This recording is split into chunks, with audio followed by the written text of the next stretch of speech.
After wrapping production ahead of schedule on a music video for Rock the Boat, Aaliyah and her crew charter a plane to take them from the Abaco Islands in the Bahamas back to the U.S. Her days were tightly scheduled, shooting videos, making appearances, doing interviews, flying here and there.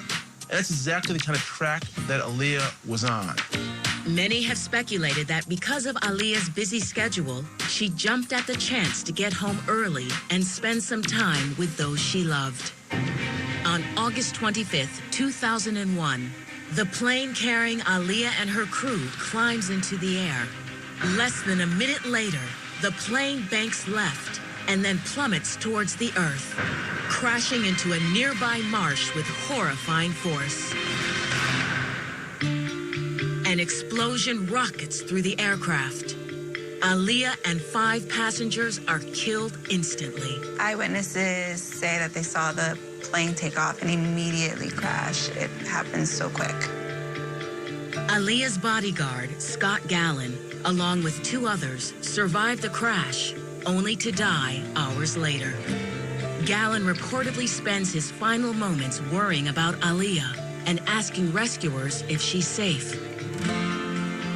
But one of the most touching things in the aftermath of the crash is that her bodyguard, dying, was apparently asking for Aaliyah, asking if she was okay.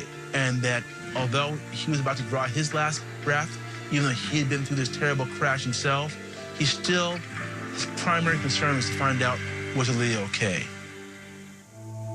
Days later, Aaliyah's friends, family, and colleagues mourn the passing of the Princess of R&B at a funeral fit for music royalty. She had the funeral mass at St. Ignatius Loyola. That's where Jacqueline Onassis had her funeral mass. Diddy was there, Jay-Z was there, Timberland, Genuine, Maya, Monica, Angie Stone was there. Beyonce reportedly takes Aaliyah's death as a real blow. Still singing with Destiny's Child at the time, the future superstar looked up to Aaliyah as a role model. After Aaliyah's passing, I talked to Beyonce. She was someone that Beyonce looked up to, and she considered her a pioneer. She thought she was one of the first people around her generation who succeeded in that particular kind of way, and she saw her as someone she wanted to emulate.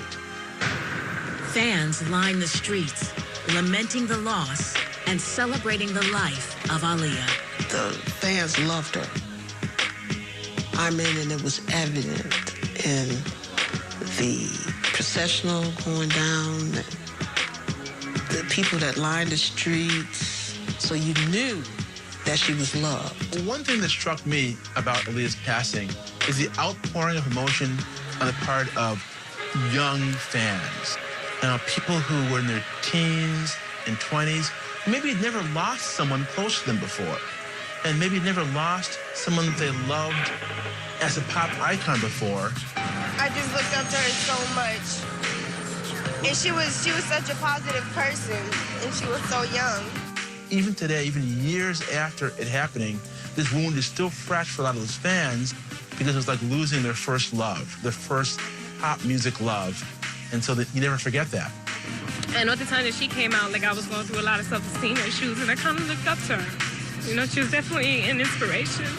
I do recall lots of people being on the street. I remember lots of people